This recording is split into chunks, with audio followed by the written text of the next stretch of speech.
also struck by some of the people, and in the later episodes too, who really were kind of obsessed to an extent with changing themselves. Yeah, a little bit. I have to say, I was wondering, why are they bothering? Because they looked perfectly fine to me. And also, sorry, Totally. but I mean, maybe I had a vested interest in this.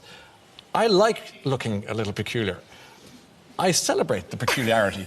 And I think everyone brings something different to the party. And if you keep cutting and pasting yourself to do something, everyone's going to look the same. How boring. We need oddballs and beautifully peculiar-looking people in the world, as you know. I know personally. You know more than most. Absolutely. But you know what, I do think sometimes people get a little bit hooked on this and they do one thing and then they do another little thing, and before they know it, you know, what I've said to a lot of people about it is you're better to look old than weird. Do you know what I mean? So I think there is a point where you have to say enough's enough, and that's someone has to call it.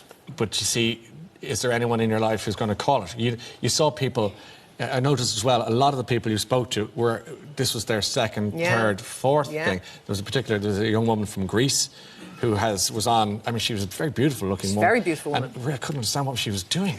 None of us could. Okay, so this comes to me then. This is from the couch, right? Yeah, so yeah. I'm asking, it struck me as being as much about what's happening in their minds as it is in their bodies. Oh, no, I think it's even more... It's like a comfort of the soul. Yeah, like, I remember being younger and you'd have some, you know, hang up about some bit of yourself that you wished was a bit better. Yes.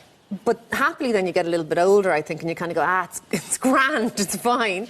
And I think sometimes people, because things happen for whatever reason, that they don't maybe get to that point where they go, oh, it's grand, it's fine. And they are a little bit vulnerable maybe about their appearance in a way that they don't necessarily need to be at all. So, you know, this show isn't The Swan. We aren't sort of endorsing makeovers, but nor did we sit in judgment on the people having stuff. We literally went and looked at what people were doing and said, were they happier afterwards? Were they not happier afterwards? And we sort of saw what was going on, because it's huge.